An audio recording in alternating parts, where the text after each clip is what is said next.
Hold on. No, I lost. Sorry, I had to finish my Marvel Snap round. Hi, what's up to all our sidekicks and henchfolk out there in the mother-loving geek nation? Welcome to the holy hell. JD is kind of all by his onesies tonight. Cult Pop episode 90, a show where I'll monologue about movies and TV and comics and anxiety and all the other things that scratch that sweet, dirty, nerdy itch. I'm coming to you live from Young Junk HQ. Young Junk. A bomb-ass podcast production space in Pennsylvania, Philadelphia, Manayunk. I'm your host, JD of Johnny Destructo's Hero Complex, located at 4327 Main Street, Philadelphia, PA 19127, a rad-ass comic shop that caters to rad-ass folks just like you, so get on in here and give me yo money. With me tonight to talk is, I was going to say no one, but Alice is here. Can they see Alice? They sure can. There's Alice. Am I being seen? Hi, I'm here. They're Kind of. they're acknowledging your presence. Hi. Let's see. Yeah, with me tonight is Alice, because Alice went to Greece and then licked every surface until she got COVID. That's how it went down, I assume? That's exactly what happened. How did you know? Were you there too? I put a little camera on you. You make loud poops. Also in the booth is our trusty producer, Dylan. Hey, Dylan, I have a question. Hey, what up? If anyone's watching or listening wants to know about Young Junk HQ, the space and services, where can they inquire? Well, I'm so glad you asked, JD, because they can inquire at that email right at the bottom of that nasty screen and email me and let me know if you want to make a podcast, and we'll make a podcast and it'll be great, good fun.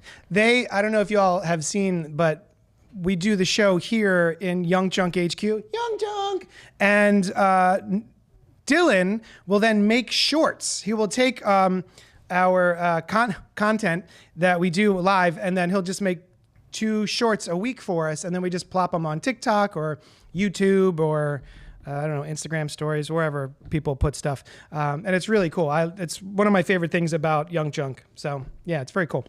It is a lot of fun. I feel famous every time it happens. Right? And your short did the best. Which one? Remember it was the one about the MTV. Oh, the MTV reality, yes. Yeah.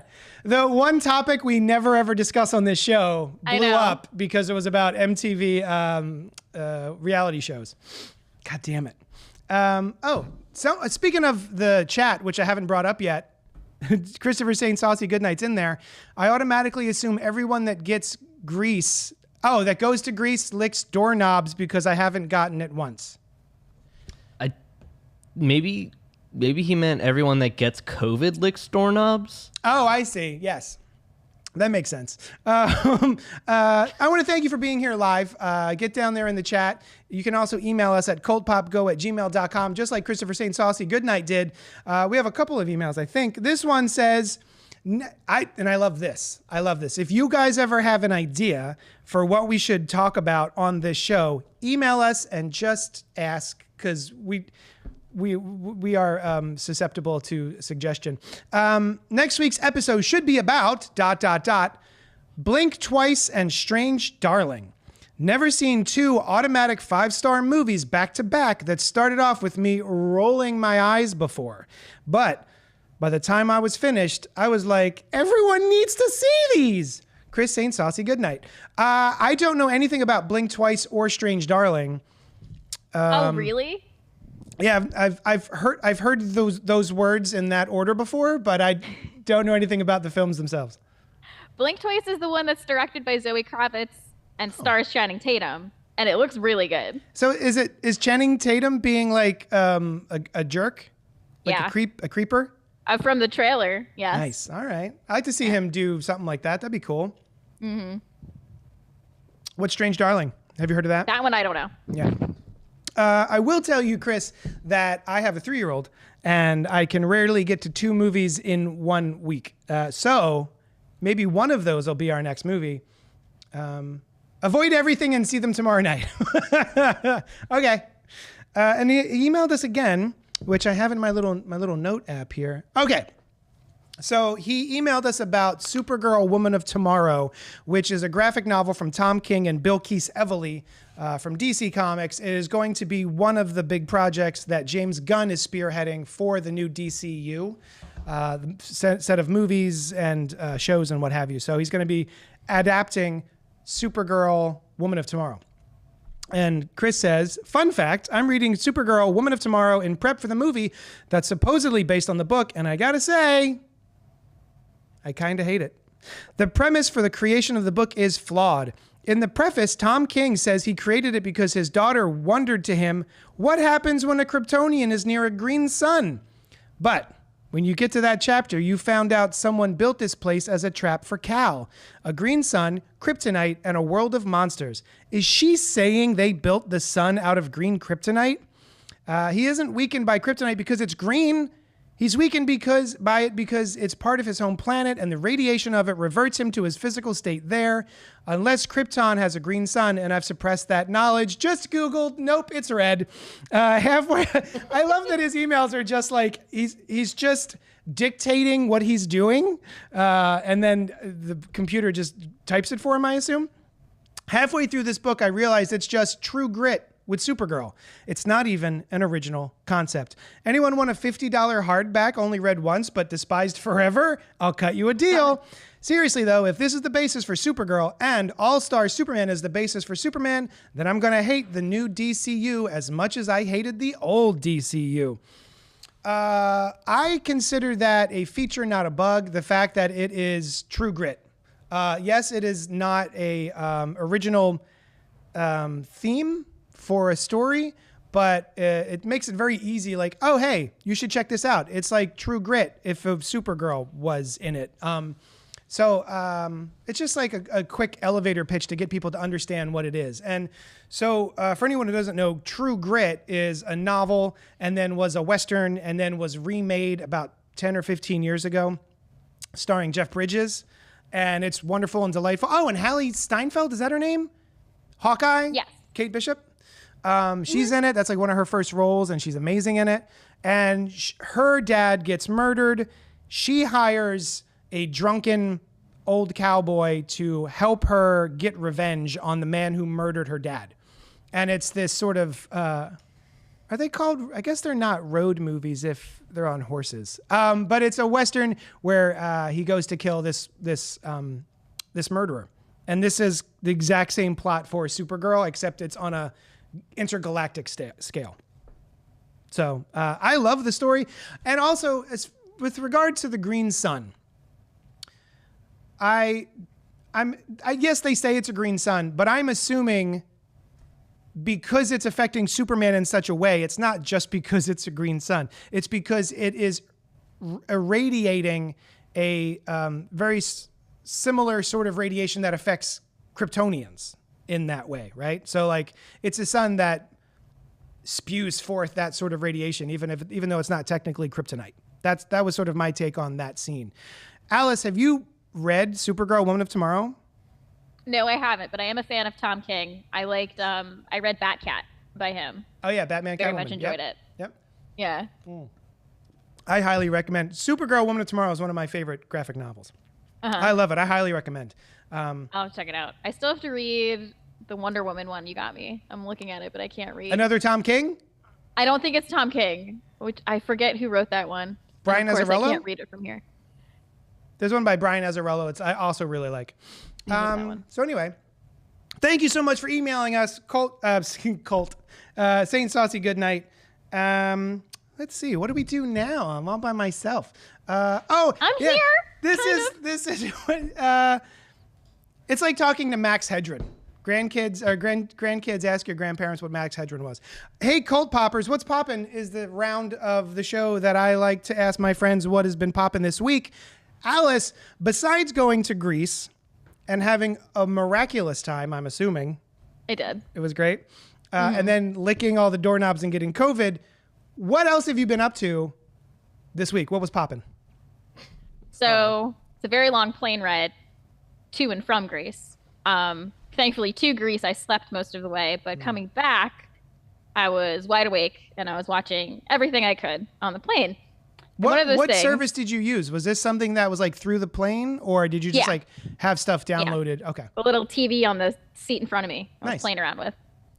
I watched Scream, of course. I always do, whenever I get the chance. But after Scream, I watched the documentary David Holmes, The Boy Who Lived. So, for anyone who isn't familiar, David Holmes was Daniel Radcliffe's main stuntman during all of Harry Potter, up until the second to last movie, Deathly Hallows Part 1, where he was severely injured in a stunt and he broke his neck and has been paralyzed since. And he is very, very good friends with Daniel Radcliffe and the two other stuntmen who were also Daniel's stuntmen. And this documentary was so good. It was, I don't know, it made me cry multiple times for different reasons. Obviously there were sad parts, but then there were also like funny, uplifting parts. And it was just so good. He's such an interesting and cool person. Mm-hmm. And he just seems like the kind of guy that would just be really, really cool to hang out with and chat with. And one of my favorite things about human beings is when someone's been passionate about something since they were a little kid. And that's him with like gymnastics and stunt work. And even though this awful, unfair thing happened to him, he still finds ways to keep that in his life. Like he has a podcast about it. He still like goes to the gym that he went to as a kid and did gymnastics and like gives like talks to them about getting into stunt work and getting into the film industry. And he's just a really, really cool guy. But something I also appreciated about this documentary is it didn't sugarcoat things, because it wasn't like, oh, see, he's still happy and fine. There were some parts where it was hard to watch. He was like, this is the worst. I hate this. I don't want to do this anymore. I just highly recommend it to everyone, even if you're not super into Harry Potter, which I also just want to say I don't like J.K. Rowling. Yeah. I'm not. What a We shame are that we very always ending. have to preface things now by like, hey, I know, listen. it sucks. Yeah. Hey, by the way, I don't Like, suck I get as it. a person. Yeah. David Holmes, The Boy Who Lived. And is that streaming? It's where? HBO. It's an HBO Max, but I think like depending on your subscription, you can find it on Hulu or Prime. If Okay, you have like cool. a premium Nice. subscription. I had never heard of it until you told me earlier that that's what you were going to be talking about tonight. Mm-hmm. And so I went and watched the trailer for it. And I got verklempt just watching the trailer. Yeah. So what a bummer. There's a beautiful moment towards the end where he goes back to the hospital room that he was in for a very long time right after the accident. And the room's empty. And he's like, I remember the guy who was in that bed over there. He was attacked in a terrorist attack. And he was also paralyzed. And like, I remember thinking, I got paralyzed doing something I love. So I was luckier than he was. And he's like, I experienced a lot of trauma in this room, but this is also where one of my best friends told me he was engaged. This is where Dan came to visit me and we played a stupid game and it made me laugh super hard. And they're intercutting this with like footage of those events. Oh, and I wow. was bawling. I was like, this is I'm feeling it so just hearing you emotional. retelling it to me. Yeah. That's I awesome. know, it was this genuinely one of the coolest guys I've like seen a documentary about. He just seems like a cool dude I want to sit down and have a drink with. Nice. So does Daniel Radcliffe. I do want to say that too. He seems love awesome. him. And not just because I loved Harry Potter growing up, but like he's such a cool, like, anything Daniel Radcliffe's in, I'm gonna watch. It's He's funny. so fun to watch. I like Daniel Radcliffe, but I didn't really start liking him until all of the projects he did after Harry Potter. He has made. I don't know if it's just because if he's just like that kind of chill, or if it's I've made so much money on Harry Potter that it doesn't really matter what I do. Yeah. But like he'll just pick the weirdest, like Guns Akimbo. It's one of my favorites. Horns. It's so good. Horns, the Yeah, Joe Hill yeah. adaptation, Horns, which is another yeah. movie I love. Swiss Army Man. Or Swiss Army Man. I was trying to think of like what's the great farting one. corpse one? Oh yeah, Swiss Army Man. Yeah, he's been killing it. So yeah, I really like all of his projects after Harry Potter. Because I remember watching the original Harry Potter and being like, this kid is not very good. Especially next to the Emma Watson. Emma Watson, like she steals the original movie for me. She's just so good. But the other two kids, I'm like, at least they showed up. That's nice. But I also, speaking of what's popping, I also watched a documentary last night. And I kind of wished I watched your documentary. Oh. So the documentary, I came home, I went and got pizza from a pizza truck, Sushan's favorite pizza truck. And I came back and she had already had it up on Netflix. And so, I sit down, I'm like, oh, what are we watching? It's a documentary. Tell Them You Love Me is the name of the documentary. Anna Stubblefield, an esteemed professor, becomes embroiled in a controversial affair with Derek Johnson, a nonverbal man with cerebral palsy that eventually leads to a criminal trial challenging perceptions of disability and nature of consent. Now, for anyone who doesn't get it, basically, Derek Johnson has cerebral palsy and he's nonverbal. He can't even really write for himself or type for himself. And so it's assisted communication. I forget what the actual term is, but it's basically assisted communication where there'll be a keyboard there for the person and the helper will sort of just help them get to the buttons they need to in order to type out the message that they want to share. And she maintains that, she was his helper. She was a professor and actually came and did the assisted communication with him for him and wound up telling the family that they were in love and that they consummated their relationship, et cetera, et cetera. And so the family maintains that she abused this man, and she maintains that they were in love and that the family just didn't get it. And the problem even before this happened, I believe there was a study done on this assisted communication where it was sort of deemed that the people who were helping were kind of helping too much, even if it was subliminal, like subconsciously, they didn't realize they were doing it, but they were sort of typing out what they wanted to be typing as opposed to what the other person was typing. And so one of the tests is they would sneakily show the person who's being assisted a photograph of an object. And they would show the typer a photograph of a different object. And then they would ask, what is the object? And a lot of times it was the object that the typer was seeing, like, oh, it was a hat, and the person who needed the help saw a boat, and they wound up typing out hat. Wow. So yeah, even if they meant to, or not meant to, that's sort of the problem. So it was a kind of a sad, depressing documentary that wasn't fun to watch. It was extremely interesting because I'd never heard of this before.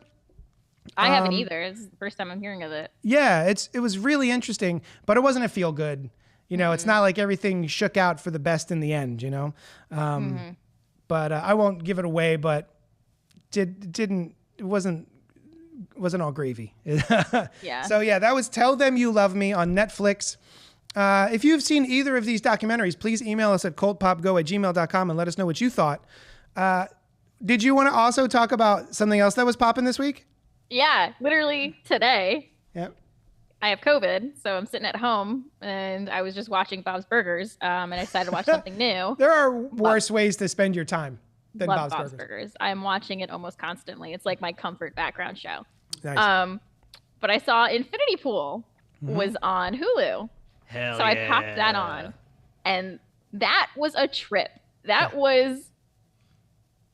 I'm still processing that movie. And it's my favorite Mia Goth role. She's so unhinged she was incredible in it. Oh my god. I forgot she was even in that movie. How? Oh my god. She's the only part of the movie that I knew about going in. I was like, I know Mia Goth's in this, so I'm gonna check it out.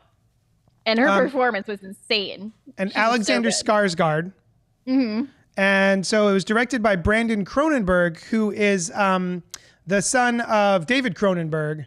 Mm-hmm. And so, yeah, what did you think? I liked it. It was nothing what I expected. Mm-hmm. I don't even know what I went into it expecting. Yeah, I had no idea what it was about when I went to go watch it, other than the poster, which was like someone's face just sort of like peeking up out of a pool of blood or something. Yeah. Yeah. Yeah, that's the best way to go into a sci-fi movie, honestly. I agree. Yeah. I didn't even know there was a sci-fi element. Oh yeah, it's in his blood. It's in his blood.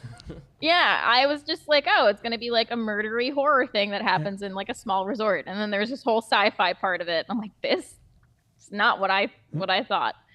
I thought it was really good. I really liked it. Chris is asking, is that the Kristen Stewart Cronenberg body horror movie, or is that something else? That is something else. Oh, what's the Kristen Stewart one? That's Crimes of the Future. That's another really good one. Ooh. Yeah, that one's creepy as hell. Crimes of the Future? Yeah. Oh, okay. I think that's what it's called. Yeah. Crimes. I also really like Kristen Stewart. So that one's on Hulu as well. Oh. With Viggo, Viggo Morgan. Yeah. Oh my God, Aragorn? Yeah. Yeah, and this is David Cronenberg. So this is his dad. That's his latest movie, I believe. Okay. Yeah. Super weird. I love it. Nice. I like Kristen Stewart. She's one of those actresses who I started to appreciate after the Twilight movies. So you just like actors after their popular franchise? Yes. Is what I'm hearing. Did you also like Robert Pattinson after Twilight? And Harry Potter, because he was in both. I'm still working on Robert Pattinson. Come on, Good Time? I haven't seen Good Time. Oh, you got to watch that. I saw Batman, The Batman. You saw Tenet. Which was just fine. Oh, he was really good in Tenet. You're right. He was really good in Tenet. I liked him in Tenet. You're right. I forgot. Yeah.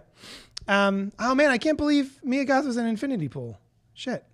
Yeah, that's a weird one. I will tell the story that a friend of mine who will go unnamed and I got together to watch this movie and had a little bit of the devil's lettuce.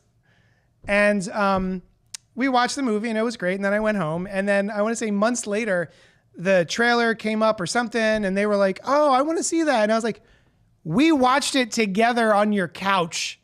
It's like, did we? That's so funny. I do not remember that at all. I had no recollection of even watching the movie. And this is a crazy movie to watch in any kind of altered state. Yes. Yeah. I would like to rewatch it in a less altered state. I'm I'm feeling fuzzy because I'm jet lagged and sick, and I was having like a trippy time. That's on awesome. Zero substances. And well, the way the movie starts off with those crazy shots where the camera's twisting and stuff. Mm-hmm. Yes. That made me so nauseous the first time I saw it. Okay, me too. I thought it was just because I'm sick. No, I think it's very intentional. Yeah. Christopher says, I really want to do a Kristen Stewart podcast called In the Stew, where you review all of her movies and the music videos that she's appeared in. She's been in music videos? Music videos for the soundtrack of the Glitter Vampire Twilight movies? Or is she in music videos that aren't related to the Twilight movies? I'm curious. I'm sure she's been in other videos. I wouldn't be surprised. So Infinity Pool 2023, rated R, Brandon Cronenberg. Do you recommend it, Alice? Yes. Awesome. Great. And I just watch it. Just don't go into it looking anything up. Just watch it. Yeah. Yeah, it's a good little mind F. I don't know if I recommend Tell Them You Love Me. But if you like a documentary and being sad, sure, go for it. Let's see. Anything else? Was there anything else popping this week? Hey! Yeah, what else? Dylan, what's popping? What's up? I watched, since we're on a sci-fi topic. Yeah. I watched a movie called Landscape with Invisible Hand. What is that? You just made up a sentence. I know, but it's real. You can look it up. I'm not lying.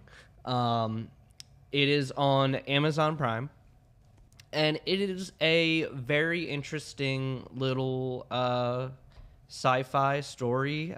There's like two younger high school kids that are in the center, and there's like they have a cute relationship, kinda, and I don't know. It was just a really interesting little, like, there's some nice world building.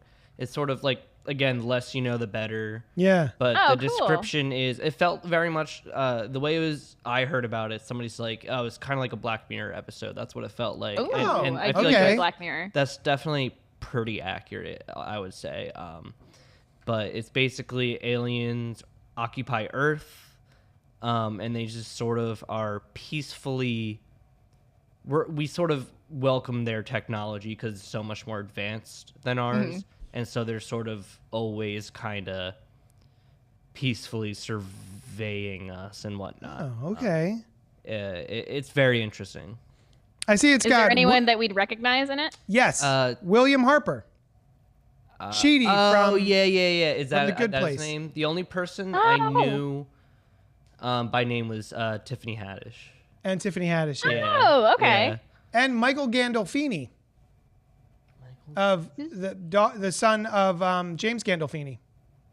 Huh. I don't know if I know. You know James Gandolfini? I know the name and I Maybe. can't picture it. Yeah, I'm terrible with He actors. was the very large man who played a lot of mobsters and was always breathing. Oh, okay, yeah, I'm looking him Oh, up now. yeah. He was Tony Soprano. He's in The Yeah, Sopranos. yeah. I was gonna say I know that name. And he was also in one of my all-time favorite movies, True Romance. Love that fucking. Oh, yeah. All right. I guess that's what's popping. So I'm the only one who watched the other movies that I'm going to be discussing tonight. You're welcome to hang out if you want. I was going to say, do you want to talk at me about the movies? Yeah, let's do that. I'll make it a little bit Okay, easier. I'll hang out. We do sign off with "I'll talk at you later." Talk at me right now. Chris says she's been in 3 music videos. I want to say one was Rolling Stones, one is Jimmy Lewis, and I can't remember what the other one is. Lewis one is the best. It's Brie Larson and Anne Hathaway. Oh, in a music video, Brie Larson and Anne Hathaway in a music video. Okay, And Kristen cool. Stewart. I'm assuming they're all in the same one. Nice. I forgot didn't finish making the notes. What are we talking about? Tonight is, so we're going to be talking about 2 things. The Crow remake. never mind, hold on. And wait, hold on. All right. And now, and Alien Romulus. Both Lego sequels. See, I still found a way to tie in the theme to my appearance, kind of. I usually try to wear a fun shirt that's related to whatever we're talking about. Yeah. So instead you didn't brought have the one, so I entire popcorn bucket. I just put my popcorn bucket behind me. I'm going to be honest, Alice. I regret not buying myself that popcorn bucket. Dylan, as soon as I saw that there was like ridiculous popcorn buckets for Alien Romulus, I immediately drove the 5 blocks away to Main Street and picked up 3 popcorn buckets, 2 of which were the big xenomorph head, which very uncomfortable to eat any popcorn out of. And then there's that one on Alice's table, which is a Weyland-Yutani, what would you call that? What is that? Containment unit where a face hugger has broken out and it lights up and it's fucking baller. So cool. That's It's badass. so cool. I love it. I eat And popcorn out of that. it looks like you can actually eat popcorn out of it. Yeah. Yeah. Very awesome. So yeah. Oh, it's got a little handle. Oh, wait, no, it's just the lid. Oh, no, that's just the top that pops Oh, okay. I open. thought it had like a little handle. That would be great if it had a handle now. Did you so- see, sorry, speaking of popcorn buckets, the Batman one? Yes. The Yes. bat signal? It's a huge bat signal that lights up. Oh, yeah, I did see that. And I was like, is there a new Batman movie? But no, it's for the 85th anniversary. It's for the 85th Yeah, anniversary. yeah. I want it so bad. So do Popcorn I. Buckets are back, baby. Ever since the I'm- Dune I- bucket. That Dune bucket. Dune bucket and The then Dune bucket kicked it all off. Oh, I Deadpool watched Wolverine Dune also one. on the plane. Oh, Dune First 1 or time. 2. I only watched the first one. I really liked it. It's I good, gotta watch right? The second one now. The second one's even better. That's what I've heard. So, speaking of movies, I went and saw The Crow, which is based on James O'Barr's original graphic novel that came out in the early 90s, I believe. And it was starring Brandon Lee, the son of Bruce Lee. And I think it was adapted to the screen by David Koepp, I want to say. And did he also direct it? But that then spawned maybe 3 or 4 sequels that weren't very good, and a TV show that also wasn't very good. So the batting average for the Crow franchise is pretty low. It's pretty terrible. That being said, the original Crow was one of the touchstones of my post-adolescence in high school. Maybe it was 8th grade. I don't know. But yeah, high school. I want to say 2 or 3 years in a row as the Crow for Halloween. And the soundtrack's baller. Sometimes I still just put on the soundtrack on Spotify or whatever and just listen to it because it's so good. I actually did an art piece of The Crow. I did a sticker for my exclusive sticker club on Patreon. Love this movie. Top tier. It's the tits, as they say. Dane says, gotta say, I do love the face hugger popcorn bucket over the xenomorph one, right? I've got FOMO. And then I had heard that they were going to be remaking The Crow. So it's important to acknowledge that the original Crow movie was about a guy named Eric and a woman named Shelley. They were in love. They were together for quite a while. They were set to be married on Halloween and then were murdered on the eve before, which is called Devil's Night in Chicago. Here it's called, what's it called here? People call it Mischief Night. Mischief Night. Yeah. Mischief Night. And yeah. And then all of the sequels were about different folks having a traumatic experience to death and then being brought back by a crow to make the wrong things right, quote unquote. This movie, The Crow, 2024, was to remake the story of Eric and Shelley specifically. This is not a new Crow. This is a reimagining of that original story. Christopher says they also re-released the Batman with extended footage for the new Penguin show. So this popcorn bucket, I heard it was being released because they're re-releasing Matt Reeves' The Batman, and that's how you can get the popcorn bucket. So I want to go get the Batman bucket. Anyway. So, soulmates Eric and Shelley are brutally murdered. Given a chance to save the love of his life, Eric must sacrifice himself and traverse the worlds of the living and the dead, seeking revenge. This remake, directed by Rupert Sanders, stars Bill Skarsgård, FKA Twigs, a name I had never heard or spoken before last week, and Danny Huston, who you may remember as the head vampire from 30 Days of Night, which was actually a pretty banging vampire movie. We saw the trailer for this. I think Noel and I had been watching a movie and they saw the trailer for this, and I wasn't tickled, but Noel thought it looked pretty good. He was pretty excited to see this movie, whereas I was cautiously optimistic. Maybe. I was excited to see it too, and I'm still sad I didn't get to go yesterday. Yeah. I feel like having COVID was better. I will say that. Damn. So I'm sorry. That's rude. Okay, my COVID this time around is pretty mild so far, knock on wood. Right. It's not like you're really suffering. Last year I was when I got it for the first time. Oh, me too. Mine was awful. It was brutal. Yeah. Oh man. So anyway, yeah, The Crow 2024 came out this past week. And I went and saw it by myself, and I was really bummed because I would have loved to have either gone with you or Noel, because at least then there would be the camaraderie of the experience and sort of maybe, just talking about it or making fun of it or all this other stuff. But it was really just me alone watching this movie and checking off a mental checklist of all the things that I hate about it and a couple of the things I liked about it. I will say before I get into spoiler, I guess I shouldn't do spoilers because nobody else here has seen it. Shoot.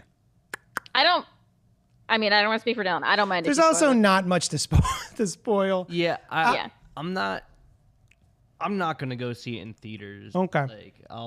Yeah. Okay. Things I liked about it. I feel like I'll do things I don't like first. All right. So in the original spoilers Crow, or no? No real spoilers. Okay.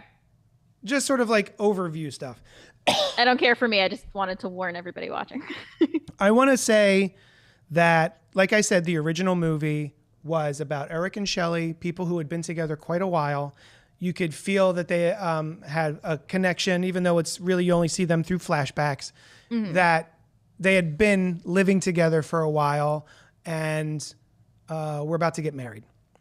This movie says, all right, what if instead of that, we have two people who meet each other in a mental health facility, break out, and then sort of have sex all weekend and do drugs, and then have them be murdered. So you don't get the feeling that this love is this bonding experience and that they're going to be in love forever and it was ripped away from them. It really just feels like we just had some sex and did some drugs and now we're dead. Which sucks, of course, but it really does not feel like something that would initiate a crow bringing your soul back from the dead in order to... They call them soulmates in the description. They are, yeah. I do not get that at all. I think what I tweeted when I got home was that John, because this did have some John Wickian elements to it. I think I said there was a more palpable and believable romance and chemistry between John Wick and his dog than in this movie. I don't think either of these characters are likable. They're clearly, I mean, they're not, I don't think they're supposed to be. They are supposed to be broken characters. They're not folks that you're supposed to want to hang out with. They're clearly struggling. If they're broken characters, why don't they just get it tattooed on their forehead? Yeah. Damaged. Oh, damaged. That's what it is. That was one of the first things I said. When I saw the trailer for this Crow remake, I was like, why is Jared Leto's Joker in this? Yeah.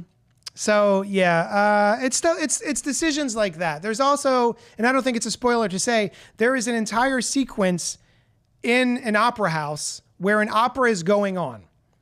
And Eric is having a full-on murder spree, massive, loud gunfight in the hallway and on the steps of this opera house. And it keeps cutting to the inside of the opera house. And I keep waiting for people to be like, maybe we should get out of here. What's all the murder I'm hearing? At no point does anyone like notice the murders happening like outside the door. So it's stuff like that. The gore is really good.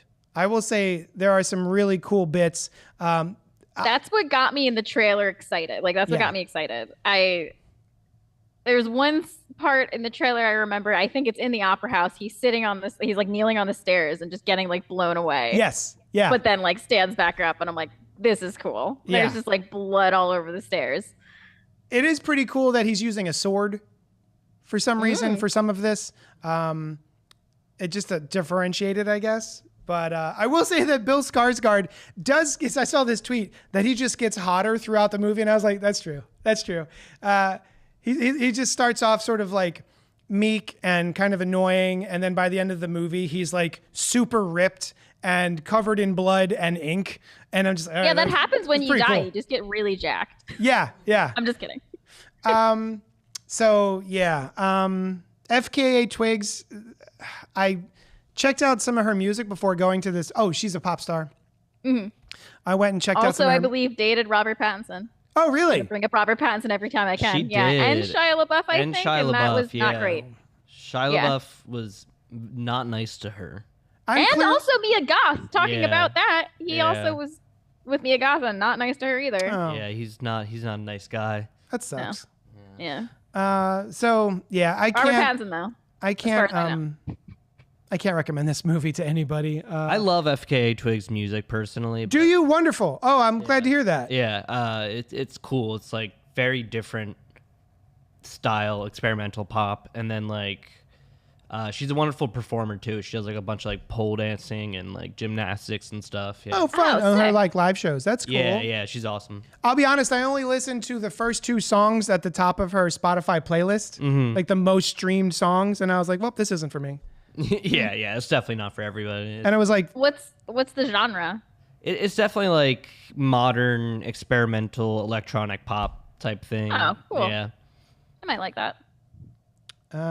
yeah. So I just, there was no chemistry on screen whatsoever, which is a shame. I'm trying to think of other positives that this, and like the main bad guy is supposed to be immortal because he made a deal with the devil.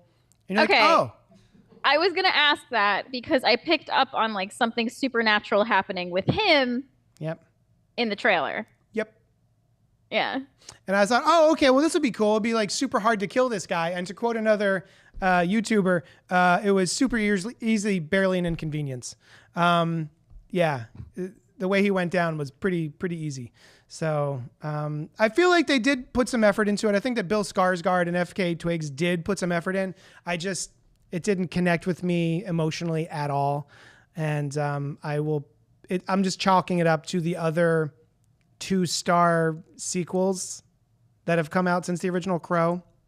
So I'm curious if anybody out there in chat land or in email land saw this Crow remake and enjoyed it.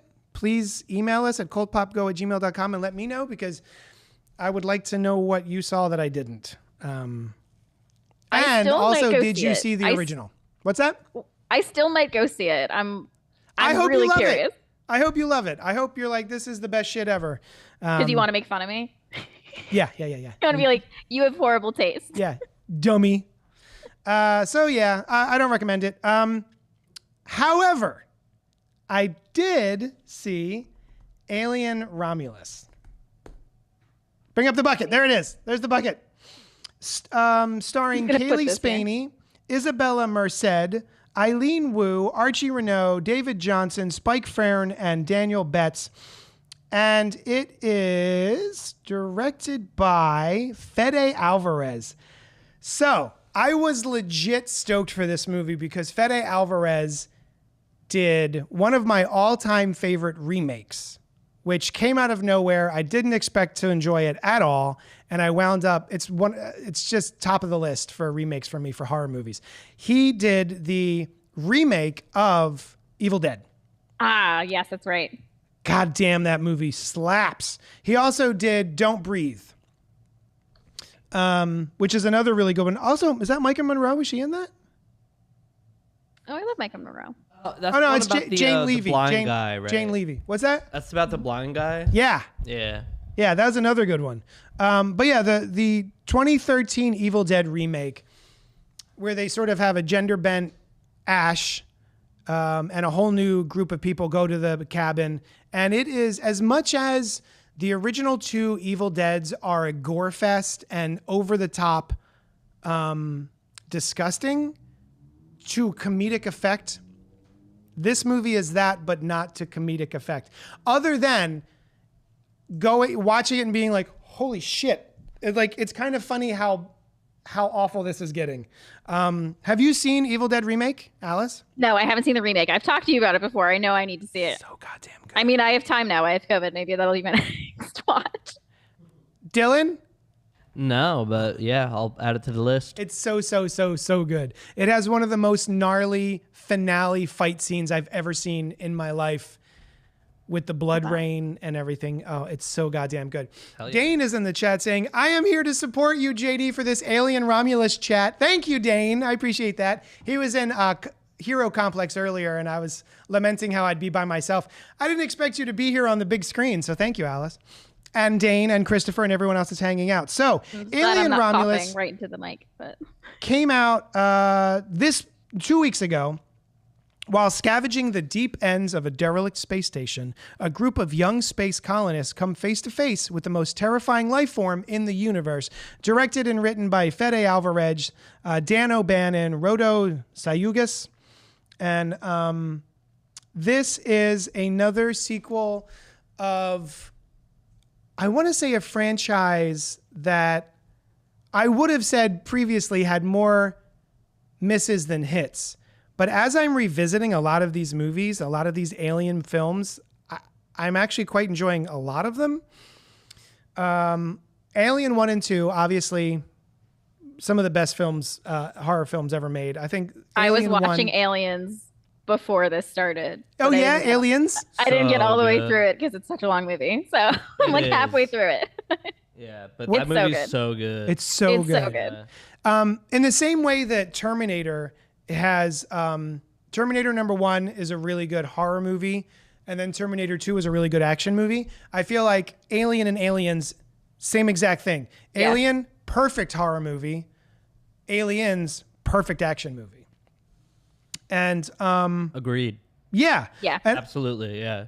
and 3 and 4, 3 has a varied history of being toyed with. It was directed by David Fincher, and I believe he disliked it so much he wanted his name taken off of it, but shit. it had been so messed with that it was a completely different beast than sort of what they had gone in with. And so much so that I want to say Dan O'Bannon wrote the script for Alien 3, and because the movie is so different, they actually went ahead and released a graphic novel version of his original script for Alien 3. Oh. And I found out today, and I put it on my Audible account, they also did an audio play version of Alien 3, Oh, sick. featuring a full cast of voice actors, including Lance Hendrickson, who played Bishop, I believe, in Aliens, who's the android. Yes. With the knife in the hand. Yeah. Did either of you guys grow up doing this with the knife Yes, thing? Like yes, with a yes. pencil or something? Yeah, I was gonna say Yeah, we I never did did it it with with a real pencil. knife, but Yeah, I that- didn't have a knife. yeah. Yeah. I do it at work all the time with the scalpel. No, I'm kidding. With a scalpel. When with a corpse's hand. I forget what I was going to say, but yeah, Lance Hendrickson, I just started listening to it. It's like a little over 2 hours long, and it's just an audio play of the original script of Alien 3. So cool. And Alien 4 Resurrection was kind of a mess. Wasn't a huge fan of that. But then Prometheus, while I didn't enjoy it, I do respect that it was trying something different. It was taking a franchise that had a very specific MO, and they were trying to just change it up a bit. And I know that wasn't well received at all. But as soon as I got home from Alien Romulus, I put on Alien Covenant, which is the sequel to Prometheus and a prequel to Alien. Costa watched that on the plane. What do you think? I think he likes it. I loved it. I can see yell at him that in the made other room me now. that movie made me like Prometheus more. Did it? Covenant made me like Covenant was like because Prometheus I was like like you had questions like okay I see like it's still not very clear how you get to Alien kinda Yeah. and then it honestly not really a spoiler I guess but even at the end of Covenant like you don't really see how you get to Alien either like there's still a piece missing and that's what I thought Romulus was going to be but then I heard it's like a standalone story. It is, yeah. Yeah, Romulus, this movie, takes place in between Alien and Aliens. So in the interim, Costa said he likes Covenant. I literally texted him. He's sitting in the other room. Oh, but I didn't hi, want to Costa. scream into my mic. He's like, yes! Exclamation point. yeah, I really liked it, especially the other night. Like when I saw it in the theater, I was like, oh, that was pretty good. But then the other night, I was like, that was gnarly. That was really good. And so I was watching a video about it, and a lot of my problems with Covenant, was that these characters do really dumb stuff. And then I was watching a YouTube video about that movie, and it was like, y'all watch Star Trek all the time, and these people go to alien planets with no spacesuits, no helmets, no nothing.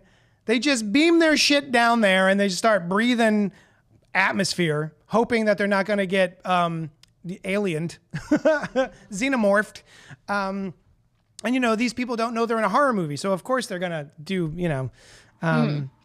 And I see he systematically goes through a lot of the decisions that I and many other people thought were kind of dumb for astronauts to do, for explorers to do. And he kind of like goes through the movie and is like, well, no, they said they checked the atmosphere. That's how they know, blah, blah, blah. And he goes through systematically and kind of points out like all of those decisions that you thought were dumb were actually thought out. Chris says, not a huge fan of the Alien franchise. I've seen the original 4. Dan O'Bannon was also a writer on the original 79 Alien film. True. So anyway, this is a lot of preamble to get to 2024 Alien Romulus. This movie was awesome. I love this movie so much. I wish I could go back and see it again. From the very first shot of this movie, where it is complete black, you see nothing. And then you just kind of see the ship come in out of the darkness, and then the camera turns and you can't see anything again.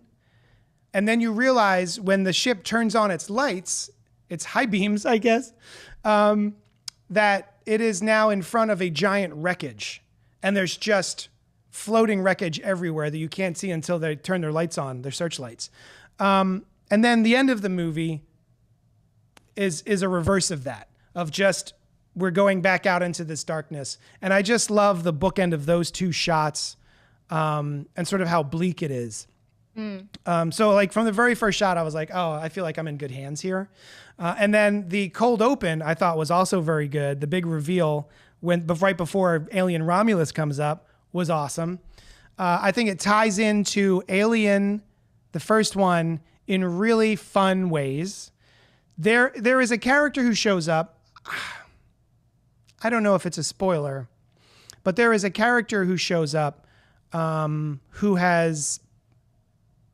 the actor has passed already. And so this character has been CGI'd into the scene, their likeness.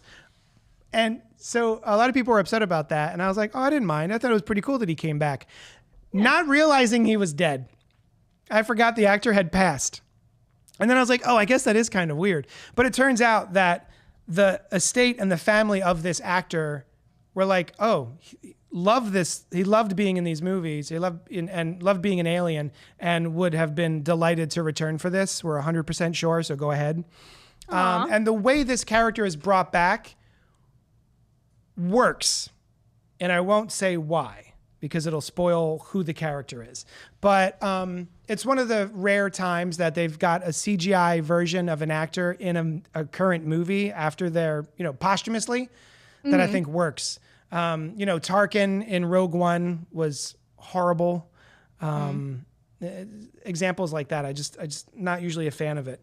But here it worked. There are set pieces for this movie. I'm not going to spoil any of it because I want Alice and Dylan to go see it. But there are set pieces in this movie that take elements from the franchise that have been there this whole time, and they use them in a different way than I've ever seen. And the tension is really ratcheted up. They've got a built-in time clock, like this time bomb of a plot device where they have to get in and get out before a certain thing happens. It's just such a well thought out, what's the word I'm looking at? A well thought out addition to the franchise. Nice. I would say Aliens, Romulus. Nice. And then the rest. And like I said, this does take place in between Alien and Aliens during the 50-something years that Ripley is asleep in hypersleep. Yeah. What else? Does this one lean more horror or more action? Yes. Nice. Yeah. Okay. That's what I've heard. It's your basic like haunted house movie or like slasher movie. Like we're stuck in this place and we have to figure out how to not die horribly in so many different ways. See, I love that kind of movie. But I hate experiencing that in real life. I hate going to haunted houses. But I love those kind of movies. Every time you remind me of that, I'm flabbergasted that you don't like haunted house like attractions. I went into a haunted house when I was way too young as a kid, and I think It traumatized you? I carry that with me. And then I tried again when I was still too young, and it went almost worse. They had to take me out the fire exit because I was making too much of a scene. My poor dad had to like carry me out the fire exit. Oh. I think I'm just like, nah. It just it never bothered me because I know they can't touch me. Like, you know, there'll be things that'll like jump scare you. And then 7 when I tried again. It was the same haunted house. So I thought I would be good knowing what was coming, and I still wasn't good. No, the people that worked there were like, oh, hell yeah, this girl again. Let's get her. This little girl is going to be traumatized. Let's see. With this movie, I thought it was decent until the end of the movie. Oh, in the same way with Alien 4, we got a new sort of xenomorph. You get a new sort of xenomorph here. I don't think it's every movie has either a neomorph or a something morph. There's always a new version of the xenomorph. And so this is no different. This also has a new version of the xenomorph, which I don't think that the design is spooky, and it does wrap up back to Covenant and Prometheus. Yes, yeah. Yeah, so it actually ties all of those movies together. Yeah, the thing that I was like, that I really didn't click with Prometheus at first was that, like, I was like, what? Like, there's so many ways you can get aliened. Yeah. And then Prometheus is sort of, I mean, Covenant sort of answered that. Like, this is why there's so many ways you can get aliened, pretty much. And then they don't really explain how they get to the face hugger stage, but you assume that. Well, I guess it does. No, they do. Yeah, they do. Yeah. Face huggers are in Covenant. Yeah, Covenant. you're right. Yeah, you see your first face hugger in Covenant. You're right. Yeah. That's what I like about Covenant is I think it does answer a lot of the questions and it bridges that gap. Exactly. So that's why I was like, okay, this actually answers the question that Prometheus left type thing. You know what? Yeah. I was talking to Noel about Prometheus the other day, and I totally forgot because I was like, I'll go back and revisit it. I liked Covenant so much. Maybe I'll like Prometheus. And I had forgotten that Charlize Theron was even in that movie. And then at the end of the movie, that giant ship is like coming towards her to crush her, and she runs straight. I know. All you gotta do is run left or right. Yeah. Make this thing is coming at her. Yeah.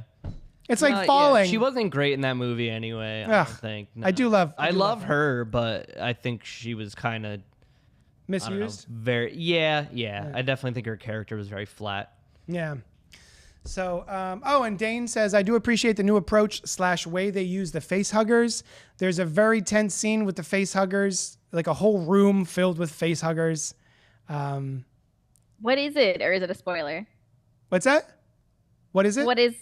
What's the new approach?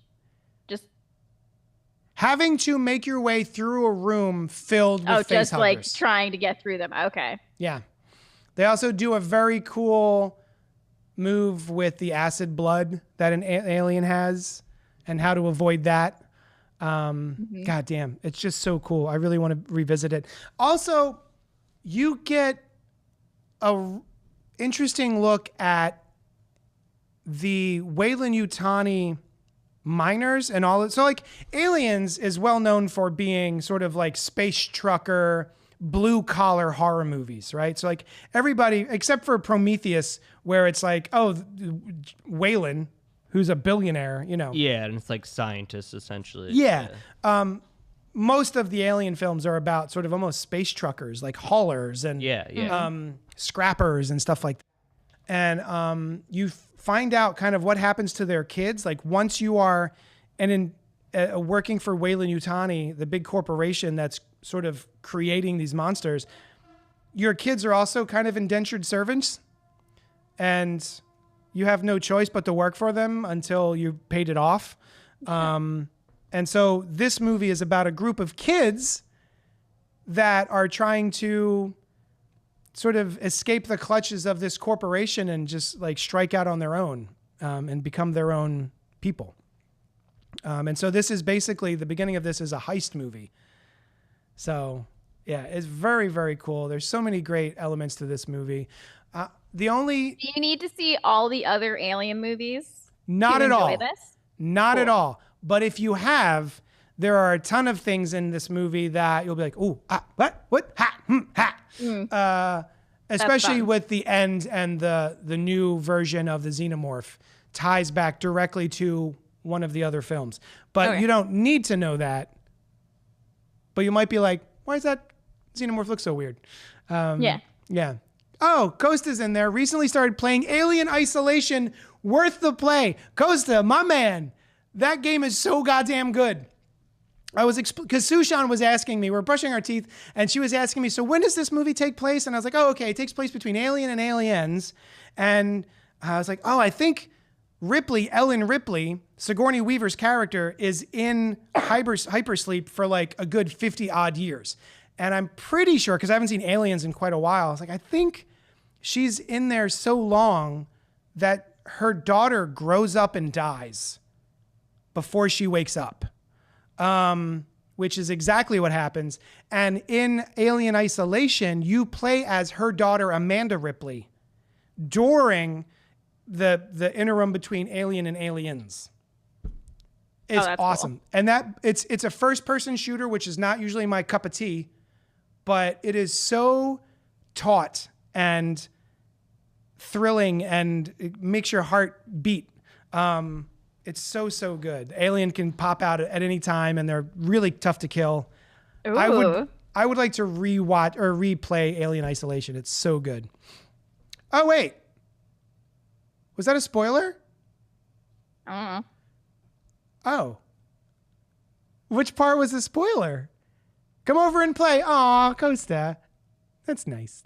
Costa, I have COVID. He can't. That's why we're video chatting. I can't be here. You know, I forgot to. I was like, maybe I will. You're like, all right, I'll come on over. And I'm like, no. Ronnie Strike is in the chat. So you newbies don't know who Ronnie Strike is. Ronnie Strike is old-time friend of the show. Hey, JD, the horror aspect made up for the most eye-rolling, groan outload moment that, quote, ugh. Ronnie, you are 100% correct. And I was listening to the Slash Filmcast, and they had a good point. I was like, you could get rid of that whole line. Like, I don't want that line in the movie. But they were talking about that quote, and they were like, just leave off the last two words and it would be okay. Because there is one callback in this movie that is so egregious and really eye-rolling. A character says the exact same thing another character in a future movie says. Do you see what I mean? Yeah. Like, the movie happened in the past to us, but to these characters, it's in the future. There is no reason for this character to say this thing. Say that. Okay. Yeah. Oh, I agree, Ronnie. That was awful. We can divide the apartment in half, says Costa. That's kind of what we're doing at the moment. Yeah. So, Ronnie, did you like the movie otherwise? Because I sure did. I can't wait to see it again. It's gonna be one of those ones that I revisit. And I'll tell you what, this is one of those, it's a slasher movie basically, but this is one of the ones where I'm actively rooting for our protagonists. No, not. I'm rooting for both of them. But no, I'm rooting for the Xenomorphs. I'm rooting for the protagonists. These, they're all early 20s kids who are just trying to get away from this company, and you don't get to know all of them to the degree that I think we could have gotten to know them, but enough of them, you really start rooting for them. And there is a defective synthetic in this movie, and the actor who plays the synthetic is so goddamn good. What was his name? David Johnson, with no H and two S's. He plays Andy the synthetic. So yeah, highly recommend this movie. I would say this is like 4 out of 5 stars for me. Whereas Alien and Aliens are all 5 stars. So yeah. The actor who played Andy did a phenomenal job, says Dane. Yes. The amount of, because that character goes through a metamorphosis during this movie, and he nails every angle of the character's development. He's so good. Great to see your face, says Ronnie. Thanks. Glad you're still doing what you do. Yeah, it was a great setup, and it was a cool twist here and there. I'm glad you liked it. What Ronnie, or anybody in the chat, give me your top 3 Alien movies. Tell me which are your top 3. And does this make that? Because this is, Alien, Aliens, and then Romulus for me. I think that's kind of it. I can't really talk about much else without spoiling it. Just suffice it to say there are really harrowing action sequences in this and really harrowing thrill sequences in this. And it's pretty gross at times, which is nice. So, Anything else? What else? Should we talk about anything else? What time is it? It's 9:07. What else you got, Alice? Anything? While we're waiting for Ronnie to respond. Oh, so I actually had a question I didn't know if you'd know the answer to about a different slasher franchise that we both love. Scream, of course. Never heard of it. Go on. So on the plane, I watched Scream. They had all of the Scream movies except for 4. Do you know why that would be? No, I have no idea. I was so mad because I watched 1 and I was like, I'll watch 4 now. That's my second favorite. And that's the only one they didn't have. That's so weird. And I'm like, is there a rights thing? I'm like, I don't know what streaming network they're using. Anyway, that was... I'm sorry, I don't have an answer to that. I was wondering if I was just missing something. I'll have to look it up. I will. Speaking of Scream, though, I wasn't going to do it, but since we're here and you brought it up, Christopher Goodnight sent us a gigantic email about Scream. So, we're just fuck it. We're just going to get into it. Sorry, right after, every time it's just us, we're going to talk about Scream. It's Scream, right? We can't stop. Costa says Independence Day. God damn it, Costa. Ronnie says his list is Alien, Alien 2, and then Covenant, right? Nice. Covenant's really good. I was really surprised at how good that was. And then Dane says Aliens, then Alien, then Alien Romulus. Nice.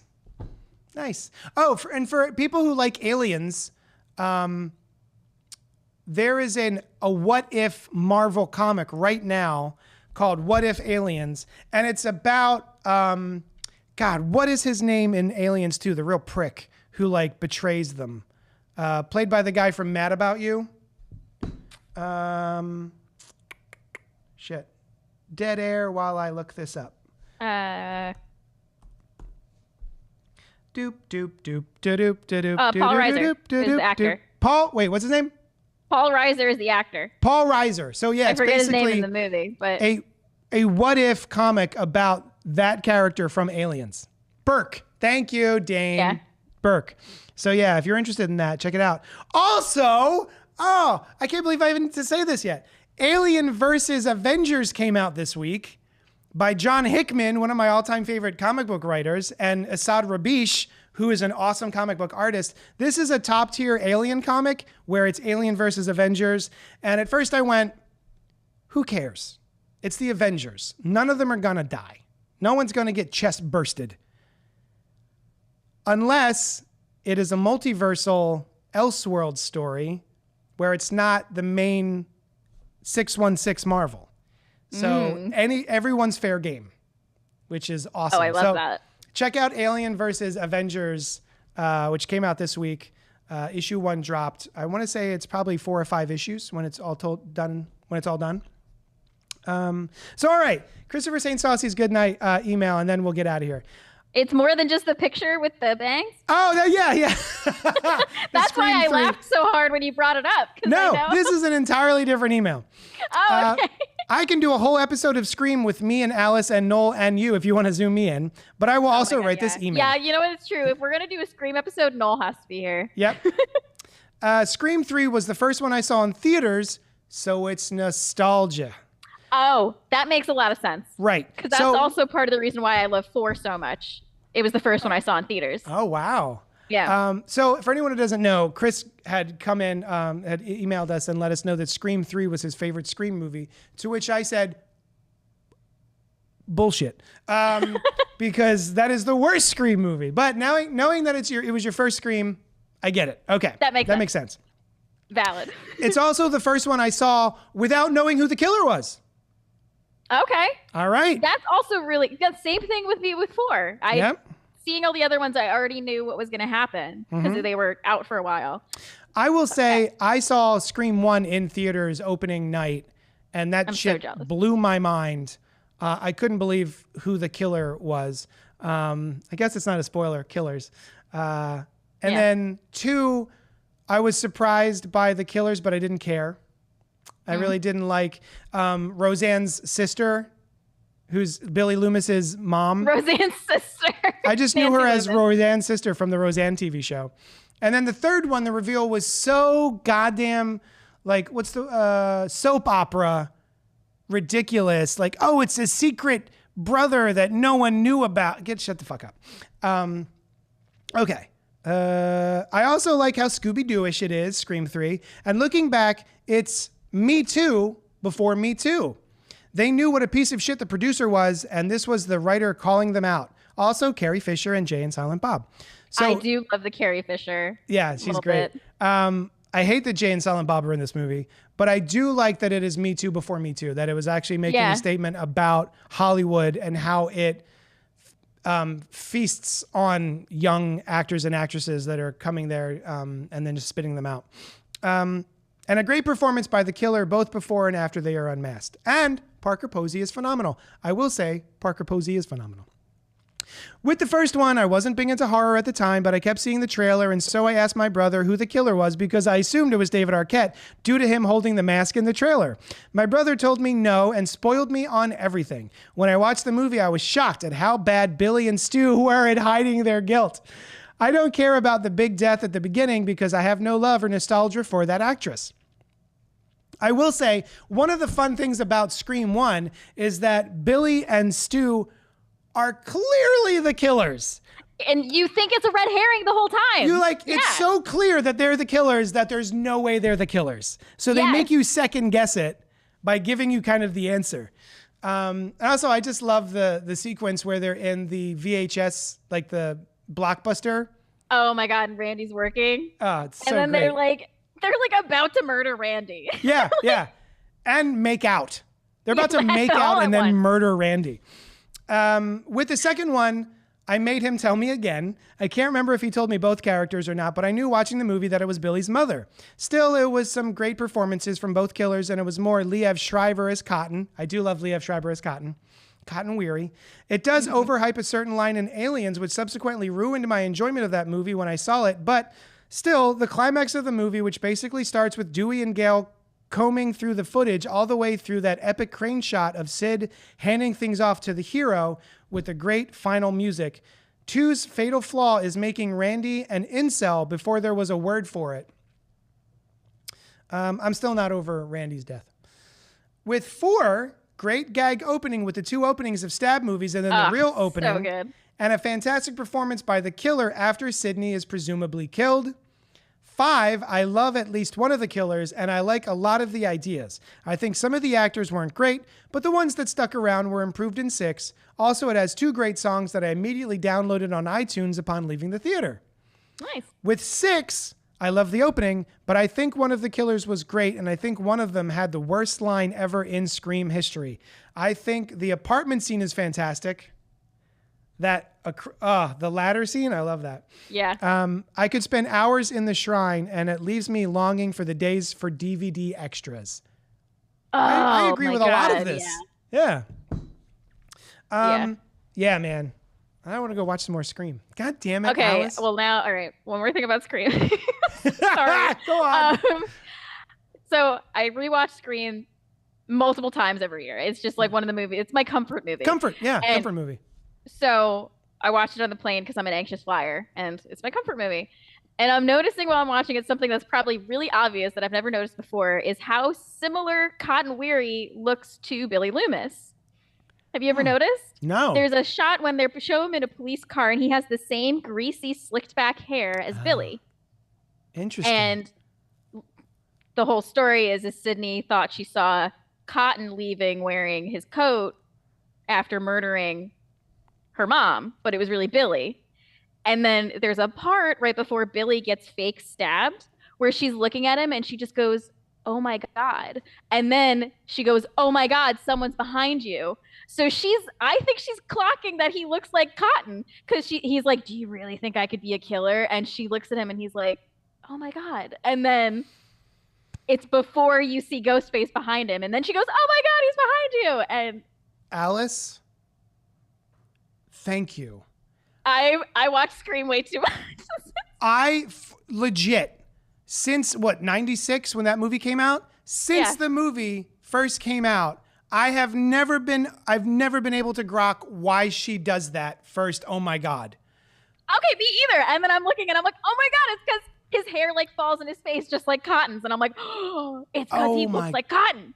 That's awesome. Thank you. That has been haunting me. That has been haunting me. Oh man, I gotta Google that and see if that's what that is. I haven't looked it up yet to see if it was true. Yeah, the first realization, oh my God, and I'm like, why does she do that? What about him is making her do that? That's awesome. That's what I'm going with from now on. Ronnie says, I begged my mom to take me to see Alien. I will never forget how much she screamed at the chest burst scene. Oh, that still to this day is so traumatic to watch. Yeah. It's so good. It's such good body horror. It's insane. So I think it must have been on TV or something when I was very little and my parents were watching it or something. And maybe I was like up at the top of the stairs, like it's bedtime, but I'm not supposed to be watching, but I'm like at the top of the stairs trying to watch the TV. And I see that scene. And for years I was like, what was in that salad? I thought, because he's eating a salad or eating food. JD never ate another salad. Yeah. And I was like, forget it. Lettuce will murder you. So yeah, for the longest time, I thought it was something he ate that did that. And that's so funny. Is Scream considered the first self-aware horror flick or start of that genre? I will say that is the start of that genre, but I don't think it's the first self-aware horror flick. But it definitely brought it to the forefront and just changed horror in the 90s for over a decade. First self-aware horror movie. Let's see what Google tells us. What is it's the very first horror movie. Scream broke all the rules. Self-referential horror. Cabin in the Woods. Have you seen Cabin in the Woods? Yes. Oh my God. That's another so good. One. I feel like, all right, here's what I will say. I feel like it's probably the first self-referential horror movie that is actually a horror movie.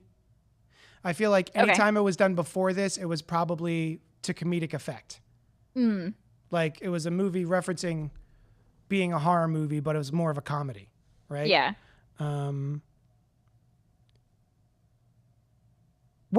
So Monster Squad, right? Because Monster Squad, have you ever seen Monster Squad? I don't think so. Oh my God. You know the Goonies? Yeah. It's basically the Goonies if they met the Universal Monsters. It's a group of kids. It's an 80s movie. It's a group of kids who have to fight Dracula, the creature from the Black Lagoon, Frankenstein, Wolfman. The Wolfman's got nards. Have you ever heard that quote? Wolfman's got nards. Okay, yes. That's from Monster Squad. Okay. So yeah, I think that was definitely a self-referential one because they know about the horror characters that they're meeting up with. So at least that one. And of course there's Young Frankenstein, but that was a comedy. Yeah. So anyway, he looks way different in the first movie. Oh, I guess he's talking about Cotton Weary. Cotton Weary. Yeah, he has a totally different haircut the rest of the movies that he's in. Damn it. Well done, Alice. Thank you. So yeah, that's it. I think we got our Scream chat in, which is what we always have to do. We do have to do like a whole Scream episode with Noel. I would love that. I wish we could just do a Scream podcast. It would only be 7 episodes. I guess that's it. We're done. We did it. Thank you so much for hanging out with me with your COVID. I really appreciate it. I was super nervous about having to do this by my onesies. So thank you. I'm glad Dylan, I was here. Thank you for being awesome as always. I appreciate it. Of course. Always here for you, bud. So I guess next week, for those of us who want to join, those of you who want to join us next week, I think we're going to try to do at least one of the things that Christopher Knight has mentioned, Blink Twice or Strange Darling. I'm going to go watch the trailers to both, and we'll figure out which one we want to do. But I think, Christopher, I think that we're going to try and do one of those. As long as I get over this COVID. Well, yes. I'll try to go. Yes. I'll try to go see. And then Pink Apocalypse emailed us as well, but that's a question more for the group of us. So I'm going to remind me to read that next week. All right, guys. Thank you so much for hanging out with us. This was awesome. This was a blast. I had a really good time. Thank you so much. And we will talk at you later.